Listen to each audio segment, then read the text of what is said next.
Well, hello. This is Accidental CISO here. I'm back with another episode of Throttle Therapy.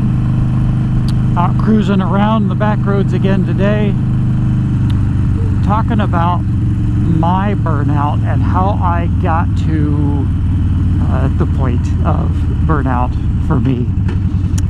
It was a very long process. Probably the better part of a decade. I think for me it started around the time my daughter was born. She was our second child.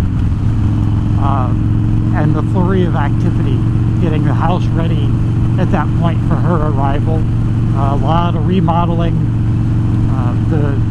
We had to move my wife's art studio into a new space and get that all built out, and then we had to convert what was her art studio into my son's new bedroom so that my daughter could then go into the nursery.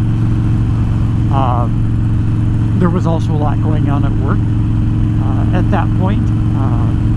Huge project that I was working on that as soon as it finished up, I ended up being part of the group. Our business unit at the company was sold off to some venture capitalists and was off to the races standing up a new company. It was a lot of fun, but it was also a lot of work. A few years of that, I was getting tired and went to another startup. That was a pretty toxic environment, it turned out, as well as extremely unrealistic workload and a lot of micromanagement. It was just not a good place for me. But over the course of all of that time, it was just slowly building more and more and more and more to where each time I lost my ability to recover from every little incident and accident that happened along the way. Accidentally becoming the CISO was part of that, and also doing my best to build out a security program and protect the company and help the team from a position of less authority than I should have had, given the responsibility that I had on my shoulders and what was expected of me. And in that environment, there were a lot of pieces of this that were in place. We had, some of what they called the brilliant assholes. People were very, very smart, very good at what they do, but they make everybody that they work with miserable.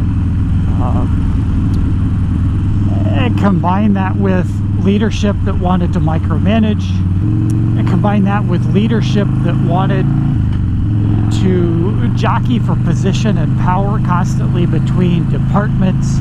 But over time, throughout all of this, it got worse and it got worse and it got worse, and I had less energy for myself, I had less energy for my family, and I would spend all of my energy just putting on a happy face at work to try and get through the day and just survive day after day after day.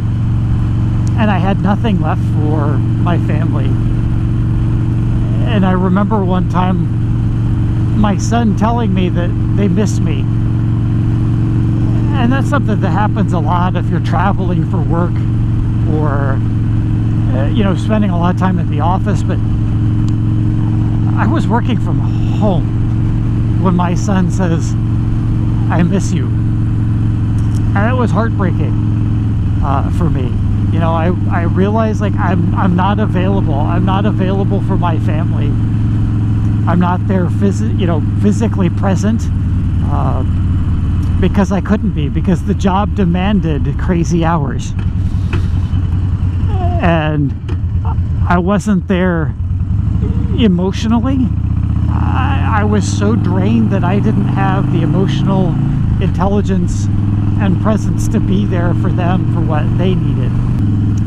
And I realized that I wasn't going to be able to recover in place without changing something drastic. Or maybe not drastic, without making significant changes. And the environment, I wasn't going to have the power to affect the environment around me. And all I really was going to be able to focus on was myself and what I could control. I think it's really important to point out that you have to have a support system. And so I made it farther than I probably would have if it hadn't been for the support system that I had through Twitter. I know Twitter's not a great place for some people, but for me it actually has been very helpful. The people that I've met and the community that I've found there. But you need some sort of a support system for this if you're going to recover. For me, that was Twitter and the people that I met through Twitter and then met in person at information security conferences and things like that as a result. But if this all sounds familiar to you, please talk to somebody.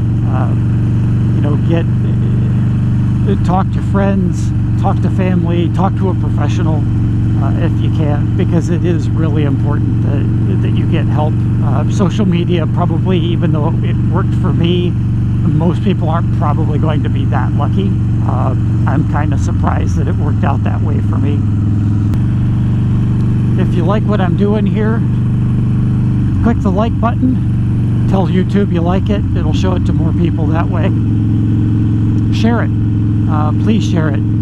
Share it with somebody that you think needs help and is in a similar boat and needs to hear some of what I'm saying to know that they're not alone.